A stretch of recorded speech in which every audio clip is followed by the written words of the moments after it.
Hello and welcome back everyone to Python Basic. So this will be the last video of the Python Basic series. And for this video, we'll be talking about the loop function in Python. So what is a loop? Well, a loop is basically just repeating a code that will repeat the same code over and over again until the condition is false. So we have a while loop, which starts with a while and the condition. So condition would be like if while 5 is bigger than 7, for example. And it ends with a colon and it have an indented body just like everything else. So like print not true. Okay, so I mean uh let's just print something that actually makes more sense, like 5 bigger than 7. Okay, so this code will run while 5 is bigger than 7, it will print this. So what do you think will happen if I run this code? Well, let's run it to find out. So it's a test.py file. And so it never runs. Why is it? Because 5 is never bigger than 7. So this statement will always be false. And if it's always false, then this one won't ever run. So when Python look at this code, it will look at file and see that it have a condition 5 is bigger than 7. So it will check if 5 is bigger than 7. And the outcome is false, so it will skip over the body of the while loop, and there's nothing at the end here, so that's why it just does nothing. Not even it doesn't even print anything. It's just simply just end the program. Okay, so now let's change this into something that is actually true, like 8. Okay, let's run it again, and as you can see, it keeps on printing over and over again. It just loop infinitely until there's no end. So to exit out of an infinite loop, just press Ctrl C. Here, wait. Okay, here, Ctrl C, which is the keyboard interrupt key, and that will bring you out of the infinite loop. Okay, so how do you stop this from happening? Well, basically this statement will always be true. So let's replace 8 with a variable. Let's say I, and then we initialize I above it. I is equal to 0, for example. And so this one, let's print I is smaller than 7. Oh, bigger. Okay, let's put I as 10 then, because we are trying to iterate down. So I equal I minus 1. And this is crucial to the loop, because if we don't have this one, the loop will always be infinite. So there won't be any stop. And so we need to find a way to somehow decrease the iteration variable, this one, the variable that is in charge of the condition. So let's try and run this code. And it will print out 10 is bigger than 7, 9 is bigger than 7, 8 is bigger than 7, and then it just quit. So let's print out the I loop ended with I equal. Let's see what I is equal to. Okay, so 10, 9, 8, and it ends with I equals 7. So when here, when I equal 8 minus 1, it becomes 7, and Python will check if 7 is bigger than 7. And of course 7 is not bigger than 7, so its outcome is false, and Python will skip over this code and go into here, which will print the I value. So that's the basic while loop. And here's another example. I create a newyear.py, and it's basically the same thing as you can see. This one just have a countdown that count from 5 to 0 and print out a Happy New Year. So let's try to run this one as well. Let's clear this one first and run this newyear.py file. And this is one way, and another way is that you can also, count up. So let's say you want to count from 1 until 10. So we need to change this one into a lower value and this one into the amount that we want. And we need to also change the minus sign into a plus. So let's save and run this one. Oh, wait, what? Oh, right. It's because I here, while I is bigger than 10, and it's always false because our I is 1 and 1 is never bigger than 10.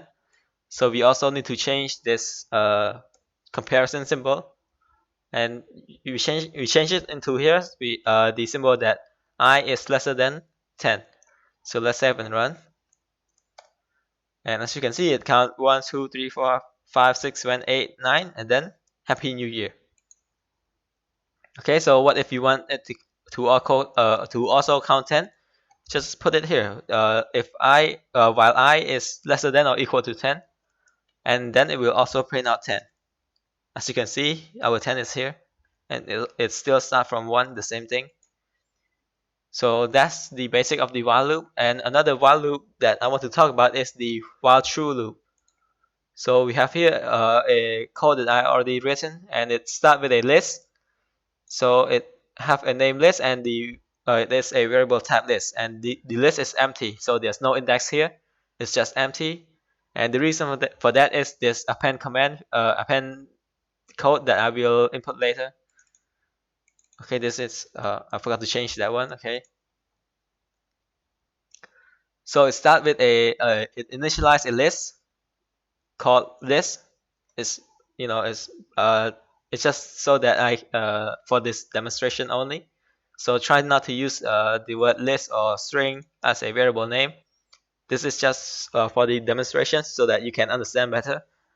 Okay, so now this the second line is the while loop line, and as you can see, the condition is just simply the word true.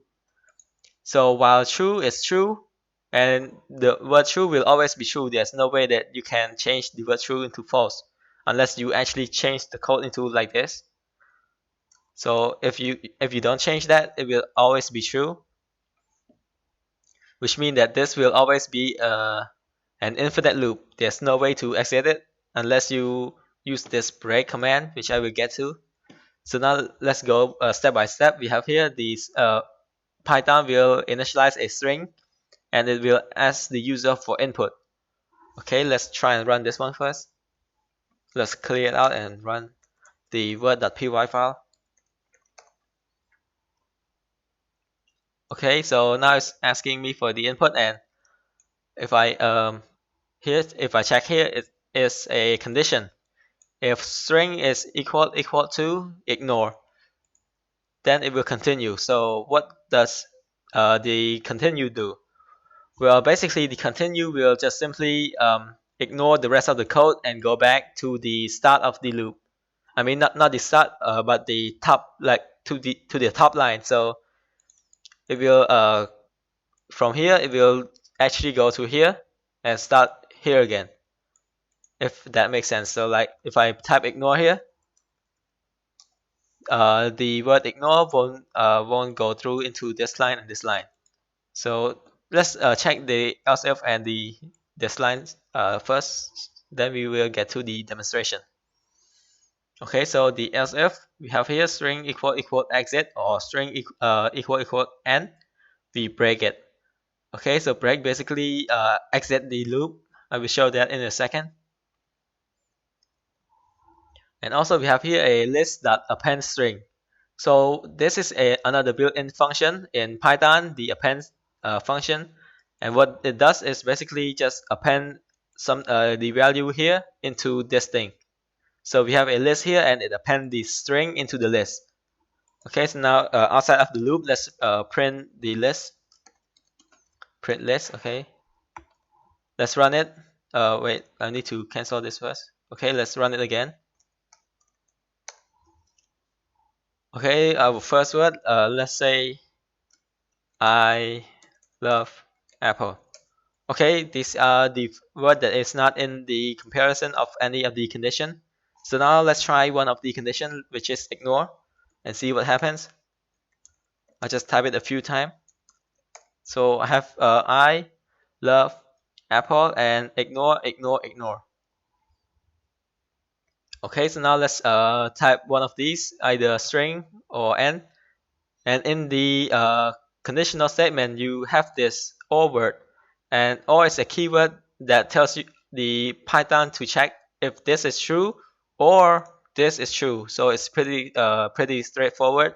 There's also another one called and, but it doesn't really fit into this condition because it would be impossible to check if the string is this one and this one at the same time. So it would be or. So if string is exit or string is end, it will do this break function. Okay, so let's type n here, enter, and so it will exit out of the loop and it will do this code, which is the print list function. Okay, and the list contain I love apple, and as you can see, it did not print the ignore 3 times that we input in. Why is this? It's because of this continue button. Continue code. Because the continue basically just ignore the rest of the code and go back to the start of it, not like the beginning. Okay, so everything else will stay the same. Everything from before will stay the same, but when we reach the continue, it will just simply skip over this code, and it also skip over the append code. So that's why we didn't get any ignore in the list, because it just simply skip over it, if that makes sense. Okay, and so this is a nice segue into our next loop, which is the for in loop. So let me just show you a couple of examples first. So we have this for, and here let's. Okay, so we have here a code that the Python have in software. So we have the first one is a for, then a value, and in, and a variable. So we can change this value because it's just basically a name that Python create for us in the for loop. So basically, there's no need to actually initialize a variable called value beforehand because in the loop it will automatically create it. But on the other hand, this variable function, variable name, we need to actually create it. So um, let's say numbers, okay, and we actually have to create it beforehand. So I will create a list of number 9, 1, 2, 3, and stuff like that, just for example. Okay, and pass here, just simply ignore it for now because we don't really have to work with it. It's just something that for the advanced Python. So for this loop, we have the for and the value. The value is automatically created in the for loop, so it can be any name you want. So I'll just put we normally use I, but I'll just put num for now. Okay, num in numbers, and it ends with a colon, so it have to be indented to represent the body of the loop. Okay, so now let's print print num, save it and run. So python test.py, and as you can see, it print each and every one of the variable in the list. So it print out 9, 1, 23, 4, and 1 and 0. So that's the basic of the for loop function. It's just simply create a variable called this thing, and it loops for every element in this collection. So let's check out this word.py file. So we have here a collection called list. So let's use the for loop in here. Let's first create a for loop, and for word in list. Okay. So basically, it will loop for every element in the list.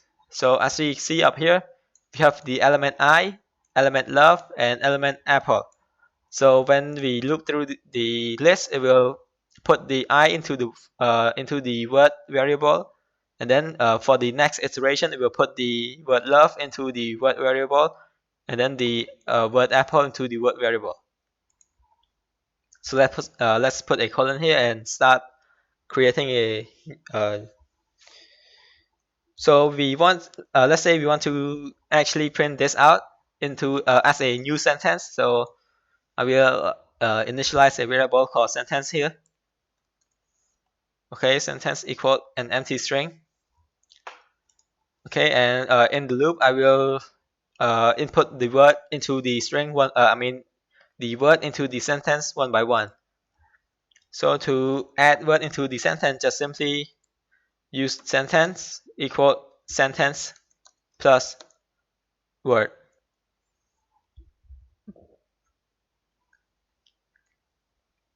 So what this does is basically just concatenate the word into the sentence. So let's save it and try to print it. Print sentence. And let's remove this one. Oh, let's just keep it. Okay, let's run the word.py file. And I'll say a bunch of words like I, ignore, love, ignore, apple, ignore, to, and n. So here we have the list. We print out the list, and the list have I, love, apple, to. And our sentence contain the entire list here. The I love apple too without space. So to add space, just simply concatenate space into there, and space can be like this. So it will, when it add into the word, it will just simply add the empty sentence first, and then the word, and then the space, and then in the next iteration it will add the sentence which contain now the word and the space, and it will also add the word and the space again, if that makes sense. So let's save it and show you. Let's clear this first. Okay, let's run. I love apple, ignore n. And as you can see, now we have space here and space here and space here. So that's the basic of the while loop, the while true loop, which is a infinite loop, and the for loop, which is a defined loop and a finite loop. There's no way to make this an infinite loop. So yeah, this is just a simple while and for loop program. And so now let's try something a bit more complicated. So we have here a file, I mean a Python file that find the largest number. So we have here the first thing is that it initialize a largest equal 0. Okay, and it loops for I in this list. And the list we have 5, 10, 15, 4, 8, 90, 3, 2, and 1. And so it checks if largest is smaller than I. So if 0 is smaller than 5, largest will become 5. And then it will iterate to the next one, 10. And it will check if 5 is lesser than 10. If true, the largest will equal 10. And then it goes next. If it's 15 is 10 lesser than 15. If true, largest equal 15. And then it will go next and check if 15 is lesser than 4. If false, it will just simply do nothing, because there's nothing like if this is false, there's nothing else to run, so it just go next into 8 and 90 and 3 and 2 and 1. Okay, and the outside here is just simply printing the largest. So let's try and run this program. And as you can see, we have the largest equal 90. So it's a pretty simple code. There's nothing much that really needs to change. So let's try to create this, but for the smallest number. Okay, so let me just copy it, because smallest and largest is pretty much the same code. We just have to change a couple of variables. Okay, so now let's change the name of the word largest. So in Atom, you can just click on Control D, and then it will select all the all the